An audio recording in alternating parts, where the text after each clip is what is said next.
ఈ ప్రొఫెసర్ నాగేశ్వరరావు విన్నావా? పేరు తెలుసు కదా, ఐడియా ఉంది కదా. మన చంద్రబాబు నాయుడు గారు ఒక మీటింగ్లో ఈ ప్రభుత్వం అంటే జగన్మోహన్ రెడ్డి అధికారంలోకి వచ్చిన తర్వాత కల్తీ మద్యం అమ్మేసి ప్రజల ప్రాణాలతో చెలగాడం ఆడుతున్నాడు.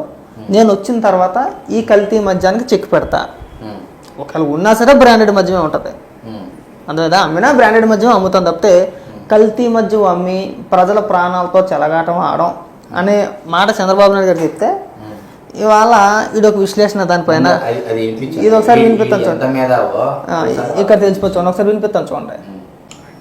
ఇంకో మాట అనాల్సిందే, ఎందుకంటే నాణ్యమైన మద్యాన్ని ధర తక్కువ ధరకి ఇస్తా కనుక ఎక్కువ తాగండి, మీ ఆరోగ్యాన్ని చెడగొట్టుకోండి, మీ లివర్ చెడగొట్టుకోండి. మీకు ఆరోగ్యశ్రీ కింద లివర్ కూడా నేనే ట్రాన్స్ప్లాంట్ చేయించి పెట్టాను, అయినా కూడా ట్రాన్స్ప్లాంటేషన్ ఫెయిల్ అయ్యి మీరు చచ్చిపోతే మీ భార్యకు వితంతు పెన్షన్ ఇస్తాను అని కూడా ప్రామిస్ చేయాలి కదా. ఇది అబ్బా ఏమి అద్భుతమైన సంక్షేమ పథకం సార్ ఇది. అంటే ఏమి మేధావి తమ్ముడు కదా, కనపడితే అన్నా అసలు వీడికి ఏం తెలుసున్నా ఇన్న ఈ 5 ఏళ్ళలో ఏడున్నాడు వీడు అసలు. వయసులో పెద్దవాడు అయిపోయాడు కానీ కనబడితే ముందు నీ సిప్పిచ్చి కొట్టాలా. అబ్బా ఏ మేధావుతానా నీ మేధావుతాను తగలట్ట.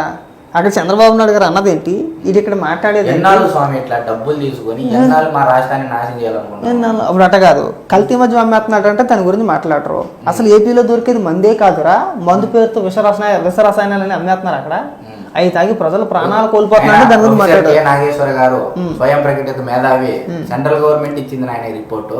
అది ఆంధ్రప్రదేశ్ మద్యం తాగితే ఆల్రెడీ రాకేష్ మాస్టర్ ఒక అతను ప్రాణాలు కోల్పోయాడు, దాని గురించి మాట్లాడు. పక్క రాష్ట్ర వాళ్ళు ఎంతమంది చెప్పినా సరే చూడు మళ్ళీ ఏం మాట్లాడుతున్నారంటే ప్రభుత్వాన్ని ప్రశ్నించి దమ్ము ఉండదు దగ్గర, జగన్మోహన్ రెడ్డిని ప్రశ్నించి దమ్ము ఉండదు దగ్గర. గుండెపోటు వచ్చిందని, గుండెపోటు కాదు గొడ్లపోటు వచ్చిందని ముసలా కొడుకులు అందరికీ భయం మాట. నువ్వేం అడగాలి? ఎందుకు స్వామి మీలాంటి వాళ్ళు మా రాష్ట్రాన్ని ఇంకా ఏం నాశనం చేయాలనుకుంటున్నా? కాదు, చంద్రబాబు నాయుడు గారు అక్కడ క్లియర్గా చెప్పారు కదా, కల్తీ మద్యం అమ్ముతున్నాడయ్యా, సొంత బ్రాండ్లు అమ్ముతున్నాడు, అధిక ధరలకు అమ్ముతున్నాడు, దానివల్ల ప్రజల ప్రాణాలు పోతున్నాయి మద్యం తాగితే. ఇప్పుడు జగన్మోహన్ రెడ్డి చెప్పాడు కదా, మద్యపానం నిషేధం చేయడం సాధ్యం కాదు అని చెప్పేసి జగన్మోహన్ రెడ్డి చెప్పాడు. ముందు దశల వారీగా మద్యపాన నిషేధం చేస్తానని చెప్పింది జగన్మోహన్ రెడ్డి, దాని గురించి మాట్లాడడం. చంద్రబాబు నాయుడు గారు మాట్లాడితే మన మేధావుతనం తగలట తన్నుకొచ్చేది అంతే, తన్నుకొచ్చేసి ఏమన్నా ఉపన్యాసాలు ఇస్తారా? అక్కడ కూడా ఈయన బతుక్కి చంద్రబాబు నాయుడు గురించి మాట్లాడితేనే ఈయన ఉనికి. చంద్రబాబు నాయుడు గారు పేరు చెప్పుకోకపోతే అసలు బతికే లేదు, వీళ్ళు అసలు మేధావులే కాదు. వీళ్ళ మేధావుతనం తగలెట్టాలి కానీ ఎంతసేపు కూడా చంద్రబాబు నాయుడు గారి మీద పడి ఆడవాలి.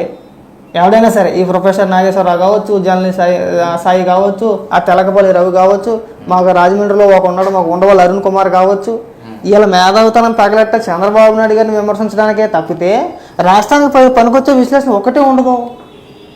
ఎప్పుడైనా మాట్లాడాం మనం? ఏపీలో దొరికే కల్తీ మద్యం గురించి ఎప్పుడైనా మనం మాట్లాడామా? అక్కడ జరిగే స్కామ్ గురించి ఎప్పుడైనా మనం మాట్లాడామా? నేను డిబేట్ లో కూర్చొని కొల్లగా చెప్తా ఇట్లాంటివి. తల పండిపోతాం మేము మేధావులమే. ఇంకా తలపండి మా రాష్ట్రం గురించి మాట్లాడి ఏం అరుగుతుంది నీకు, ఏం ఉద్ధరిస్తావు నువ్వు? పోనీ అక్కడ ఉంటాడంటే ఏపీ పరిస్థితులు మనోడికి తెలియవు, తెలంగాణలో ఏడుతాడు కాబట్టి ఏపీ పరిస్థితులు. కడపలో అన్నమయ్య డ్యామ్ కొట్టుకొని పోయింది, 40 మంది చచ్చిపోయినారు నైట్. మాట్లాడినవరా ఏ అబద్ధైనా నువ్వు? దాని గురించి వద్దు, మద్యం గురించే మాట్లాడుకుందాం. ఏందన్నా మద్యం ఏందన్నా? అసలు ఎవడున్నాయితున్నా? అసలు నాకు అదే కదా అర్థం కావట్లా.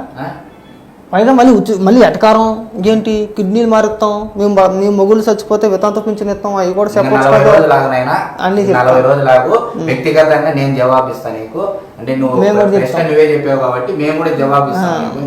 దాని గురించి క్వశ్చన్ చేయాలి. మనం ఏం చేయాలంటే అదే జగన్మోహన్ రెడ్డి తప్పే ఉంది.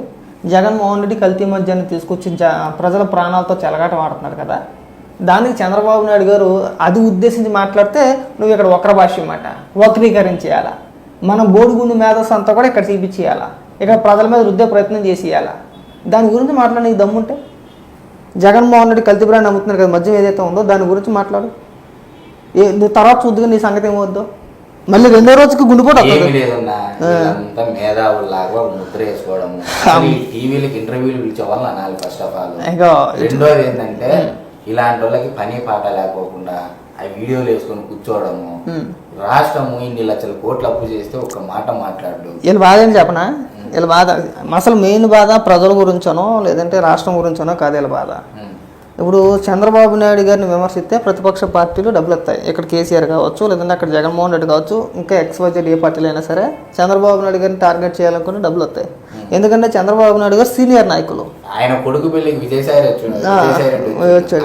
ఆయనకి కన్నా అనుబంధం అలాంటిది ఆంధ్ర రాష్ట్ర ప్రజలందరికీ తెలిసిందే. అర్థమైందా? ఎందుకంటే ఏంటి స్వామి మమ్మల్ని మా నాన్న మమ్మల్ని వదిలే స్వామి, ఇలాంటి మేధావులు మాకు అవసరం లేదు, మాకున్న తెలివితేటలు మా అభివృద్ధి మా రాష్ట్రం మేము చేసుకోగలుగుతాము దండం స్వామి.